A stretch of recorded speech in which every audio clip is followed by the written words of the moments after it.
అనియా, ఈ ప్రపంచంలో ఎంతమంది దేవుళ్ళు ఉన్నారు? వామ్మో, ఎన్ని దేవుళ్ళు ఉన్నారని కనిపెట్టాలంటే ఎన్ని జాతులు ఉన్నాయని కనిపెట్టాలి. ఒక్కొక్క దేవుడు జాతిని సృష్టించాడా? నీకు అర్థమయ్యేటట్టు ఒక కథ చెప్పమంటావా? చెప్పు, కానీ ఇంటర్వ్యూ లేకుండా అబ్బో. చెప్పు.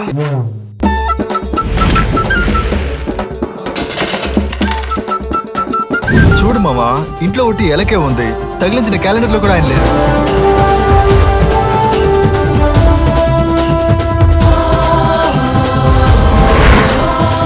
రేయ్, అదేరా అంటున్నాను, వినాయకుడు ఇక్కడ లేరు రా, ఒకటి ఎలకేరా ఉంది. ఇప్పుడు వినాయకుడే కనిపించకుండా పోయాడు, తర్వాత అన్నీ కనిపించకుండా పోతాయి.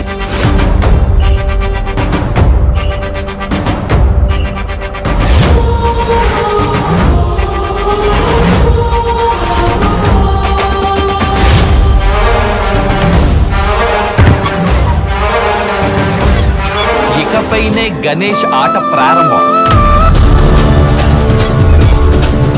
ఏంటి ఇన్ని పక్షులు ఎగురుతున్నాయి? సునామీ గినామీ రాబోతుందా? ఎవరు నువ్వు? గణేశుడని. నా పేరు నీకెలా తెలుసు? రే, నా పేరేరా గణేష్. ఒక ప్రాణం పోతే ఆ దేవుడు కాపాడలేరా? ఇదక్క న్యాయం. భగవంతుడు ఒక్కొక్కరిని కిందకి పంపించేటప్పుడు ఒక శక్తితోటే పంపిస్తాడు. ఆ శక్తి దాటి వాడు చనిపోతున్నాడంటే అది వాడి విధి. ఏంటి గణేష, నన్ను ఎక్కడెక్కడో వెతికావు, కానీ ఒక్క చోట మాత్రం నువ్వు నన్ను వెతకలేదు కదా? వచ్చినప్పటి నుంచి కన్ఫ్యూజన్ గా మాట్లాడుతున్నావు, మెంటలా నువ్వు? రే, నేనేరా వినాయకుడిని. నా మొహం చూస్తే తెలియదు. వినాయకుడా?